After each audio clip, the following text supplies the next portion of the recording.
Assalamualaikum warahmatullahi wabarakatuh. Apa kabar anak-anak semuanya? Semoga dalam keadaan baik dan selalu dalam lindungan Allah Subhanahu wa taala. Jumpa lagi dengan Bapak pada mata pelajaran Al-Quran Hadis kelas 3 Madrasah Ibtidaiyah. Pada pertemuan kali ini kita akan belajar tentang surah Al-Fatihah. Namun sebelum proses pembelajaran berlangsung, mari kita mohon keridhaan oleh Allah Subhanahu wa taala terlebih dahulu dengan bersama-sama membaca basmalah. Bismillahirrahmanirrahim. Sebelum masuk materi pembelajaran, Bapak akan menyampaikan terlebih dahulu indikator pencapaian kompetensi yang harus kamu miliki. Dalam pelajaran materi ajar surah Al-Fatihah ini,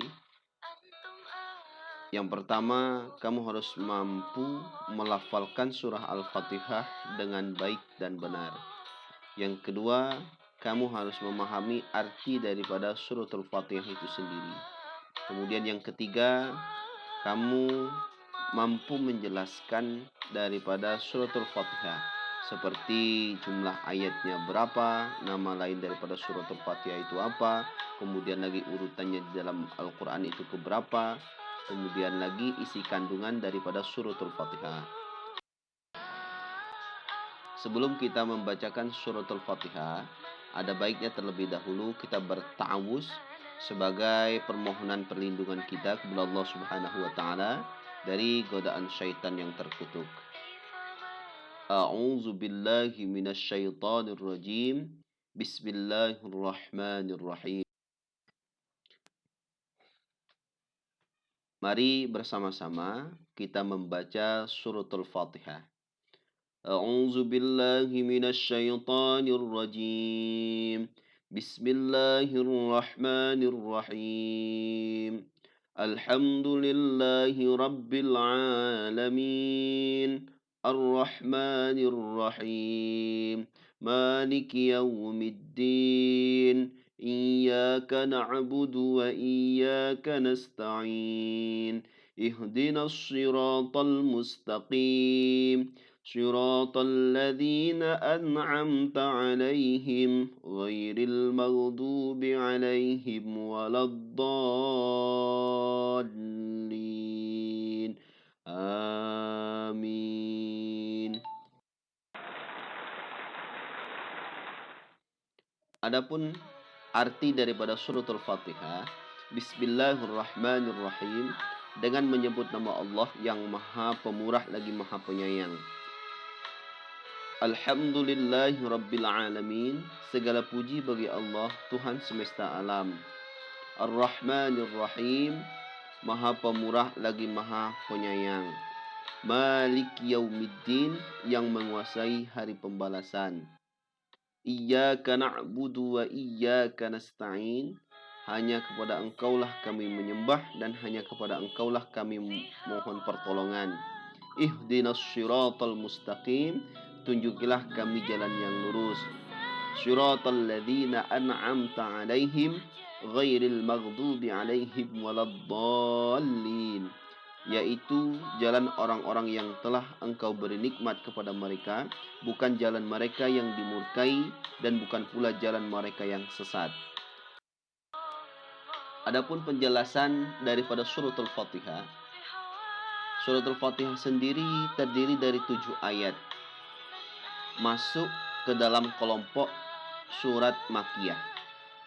Kenapa masuk ke dalam kelompok surat Makkiyah? Karena suratul Fatihah diturunkan di kota Mekah atau diturunkan sebelum Nabi hijrah ke kota Madinah. Maka bedanya antara surah Makkiyah dan Madaniyah, kalau surah Makkiyah itu turunnya di kota Mekah atau Nabi sebelum hijrah ke kota Madinah. Kalau surah Madinah atau surat-surat Madaniyah ialah surat yang turun di kota Madinah atau setelah Nabi hijrah ke kota Madinah.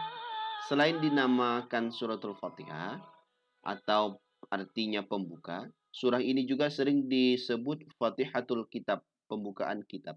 Nama lain daripada suratul Fatihah juga sering disebut Ummul Kitab, yaitu induk kitab. Ada juga yang memberi nama atau penyebutan daripada Ummul Quran, induk daripada Al-Quran. Ada juga nama lain daripada suratul Fatihah adalah Ashabul Matsani, 7 ayat yang diulang-ulang. Nah, suratul Fatihah sendiri dalam melaksanakan sholat itu hukumnya wajib dan termasuk daripada rukun sholat.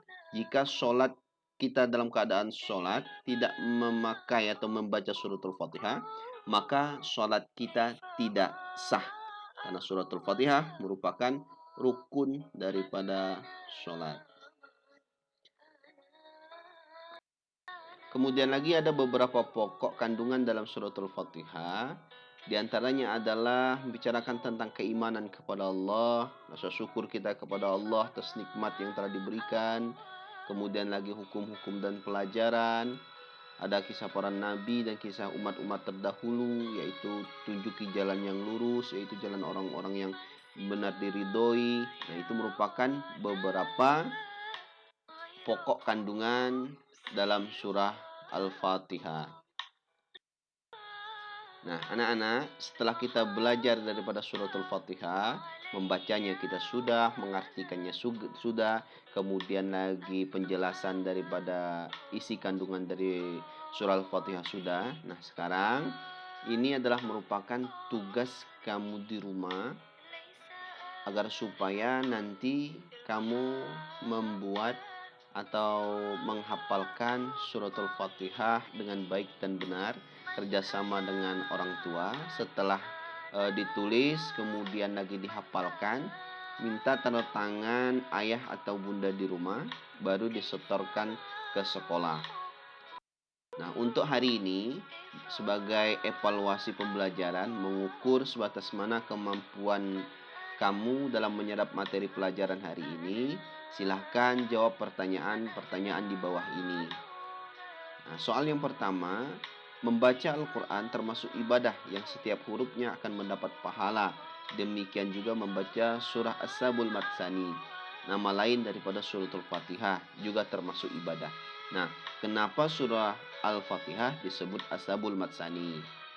Soal nomor 2, di dalam terjemahan surah Al-Fatihah terdapat kalimat tunjukilah kami ke jalan yang lurus. Apa maksud kalimat itu? Soal nomor 3, jelaskan kenapa surah Al-Fatihah diberi nama Al-Fatihah. Soal nomor 4, Azizah bangun kesiangan sehingga pada saat sholat subuh ia lupa tidak membaca suratul Fatihah. Menurut kamu sahkah sholat Azizah? Lalu kenapa? Soal nomor 5, sebutkan 3 isi kandungan daripada suratul Fatihah yang sudah kita pelajari. Nah, demikian anak-anak materi kita pada kesempatan kali ini. Semoga kamu memahami apa yang telah disampaikan. Mari kita tutup proses pembelajaran kita dengan sama-sama mohon kepada Allah dengan doa penutup majelis. Adapun penjelasan daripada suratul Fatihah. Suratul Fatihah sendiri terdiri dari 7 Bu ilaik. Terima kasih. Tetap semangat belajar. Assalamualaikum warahmatullahi wabarakatuh.